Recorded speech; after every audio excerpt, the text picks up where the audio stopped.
Coming up, the maidens bring home the water polo state championship. A look at North Penn's production of As You Like It. And who should pay on a date? Our panel of experts weighs in on this week's Dear Dominique. But first, it's November 20th, and you're watching Mornings.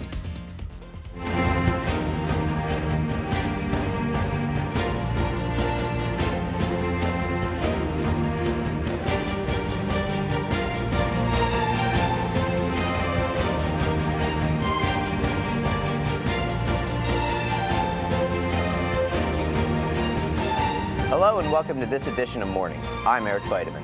And I'm Zach Arsalan. Today is November 20th, 2015, and an E-Day here and a Hat Day at North Penn High School. Mr. Brumball is here to test your knowledge of global exports in this week's Brumball Challenge. Remember to email your answers to mptv@mpenn.org. Here's your question. Hey, welcome to this week's Brumball Challenge. In honor of my recent visit to the dentist, no cavities, everything's good, I thought I'd ask you a question. What country exports the most false teeth? The answer when we get back. Last night, the cast and crew of North Penn's production of As You Like It celebrated their opening night. The show was performed to a packed house and has received many reviews. The show will be performed through tonight until November 21st at 7:30 p.m. with a Sunday matinee at 2 o'clock on Sunday, November 22nd. Tickets are available at the door. They are $10 for adults and $5 for students. Whatever you do, do not miss this fun and exciting show. The North Penn girls water polo team were crowned state champions at the 2015 water polo finals. The competition reached a fever pitch Friday night as the maidens took on Penridge, winning 14-5. Saturday morning, they faced the Villa Maria victors in a close match, but still came out on top. That night, in the toughest of their 3 games, they played the Cumberland Valley Eagles, with whom they were evenly matched throughout the game's duration. In the final quarter, North Penn scored twice, securing their title with a score of 7-6. Several North Penn players were given special recognition for their contributions to the team, as well as Coach Katie Grunmeyer, who was named Coach of the Year. Congratulations to the maidens on their victory. Going on a date is an exhilarating experience, but when it comes to payment, who should be responsible? Let's ask Dominique.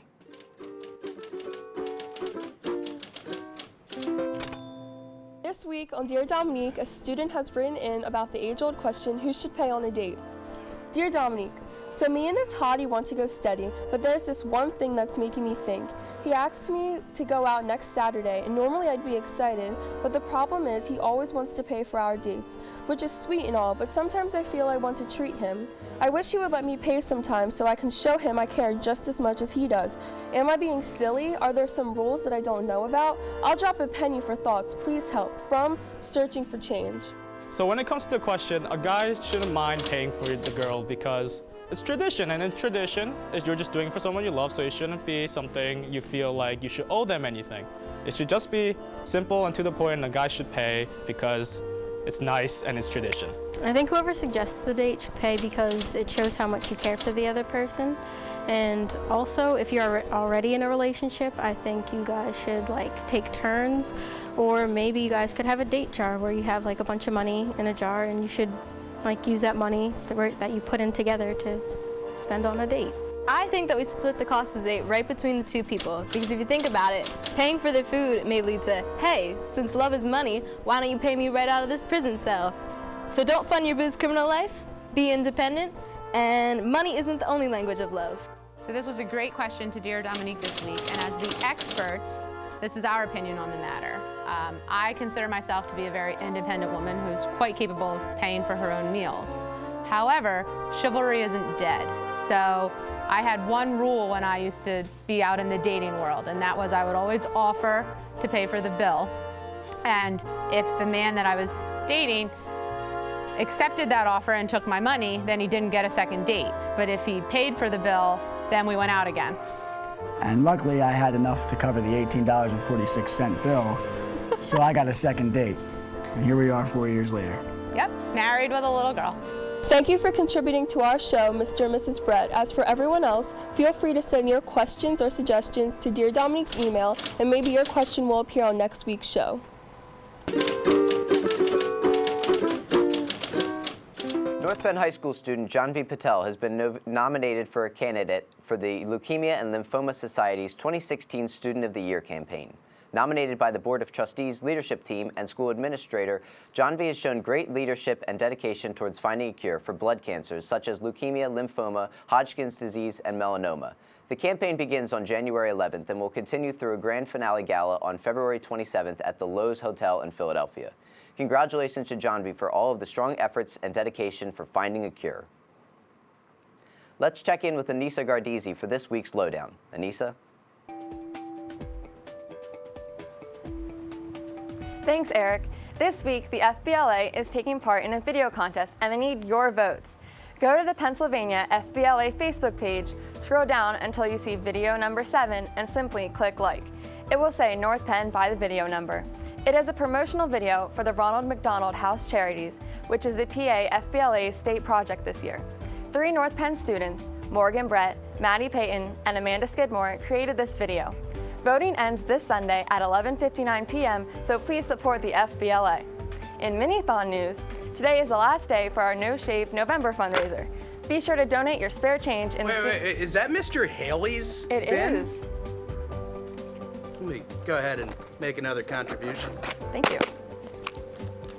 Be sure to donate your spare change in the senior cafeteria. Faculty can give their change to Mr. Berger or Mrs. Young by the end of 7th period. If you have not registered to participate in Mini-Thon yet, you have until next Tuesday to do so. If you are registered and haven't started your donor drive site yet, please visit 4diamonds.donorDrive.com to set up your site. We've already raised over $3,000. Keep up the great work, everyone. Also, tonight, the North Penn football team will travel to Downingtown East to try to upset the #1 seed. The game starts at 7 o'clock and tickets cost $5 at the gate. Come out to cheer on the Knights. That's it for the Lowdown this week. I'm Anissa Gardizzi, and you've been Lowdown. You want to know what really grinds Mr. Ramsey's gears? Let's find out in this week's Weekly Word.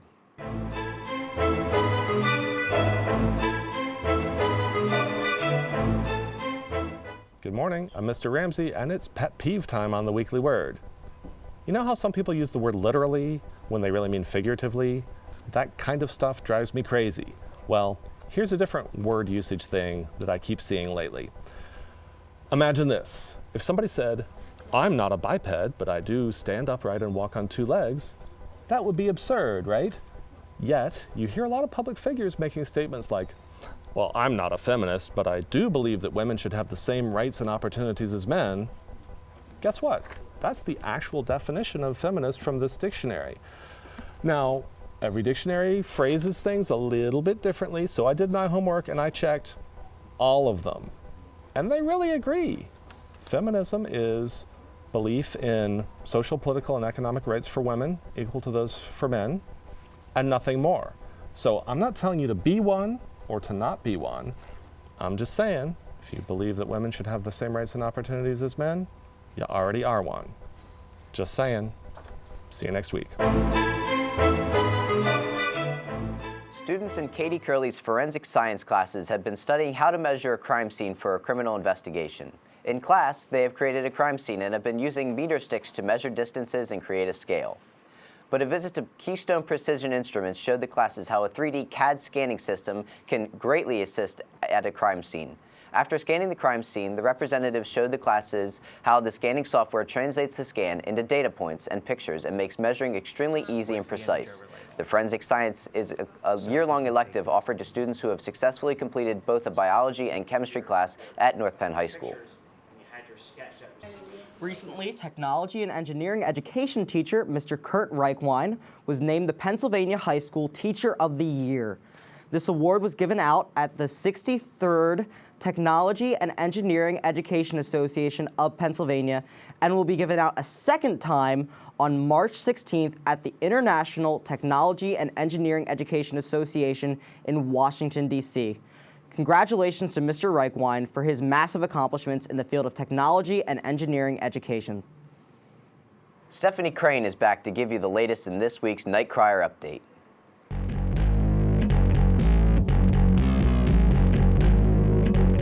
Hello everybody, and welcome back to the Night Crier Update. This week on the site, we have full coverage of the fall show, As You Like It, being performed this weekend in the auditorium. Make sure to check out our article on the play featuring interviews with some of North Penn's most talented students. And don't forget about the behind-the-scenes talent. We have a profile on sound engineer Noah Golden and the work he does both for North Penn Theater and outside of school. For a more humorous look at Shakespeare, I pray thee read Kate's Corner, detailing the most common Shakespearean-related English class mistakes. And finally, don't forget to enter our Snapsterpiece contest before December 4th for the chance to win 2 free tickets to Winter Ball. For the Night Crier Update, I'm Steph Crane. See you next week, North Penn.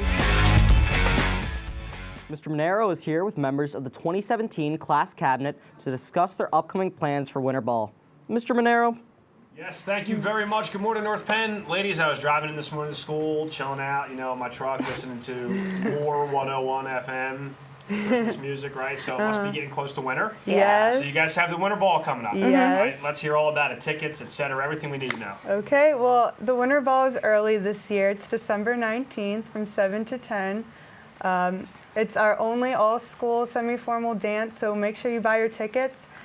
Tickets go on sale the week we get back from Thanksgiving break.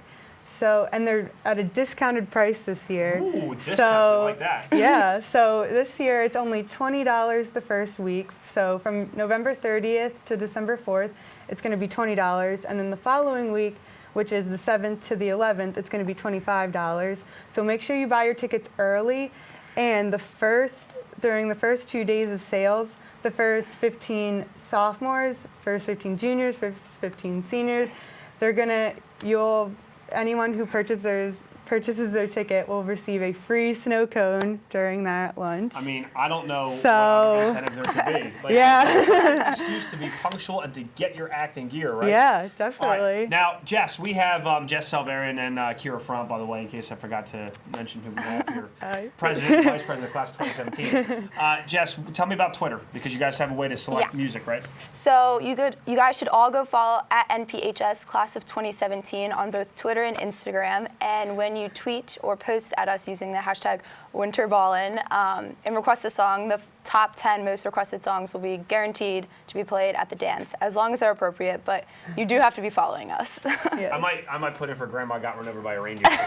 Okay. All right, so that's awesome. Great stuff coming up for Winter Ball. Mr. Fry, Mr. Main will be happy to answer any other questions you guys have, I'm sure. And don't forget to enter the Night Crier Snapsterpiece contest to win free tickets to the Winter Ball. Information at nightcrier.org. Also, it will definitely snow at the Winter Ball. We will guarantee that. Definitely snow. Definitely the snow. night of the Winter Ball at Yes. the Winter Ball. I can't wait for that. Indoor All right, snow guys. machines. Don't even have to say that. I know. Good luck. Happy Thanksgiving, everybody. Won't see you before that. And good luck nights tonight on the gridiron. Back to the desk. Let's check in to find out the answer to this week's Brum Ball Challenge.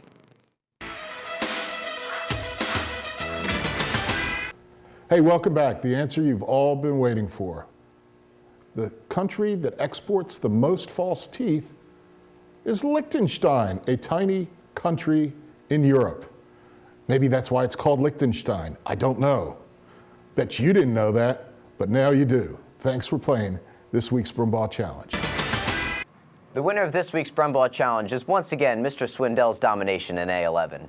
That's all for this edition of Mornings. I'm Eric Bideman. And I'm Zach Arsalan. Have a satisfying day, North Penn.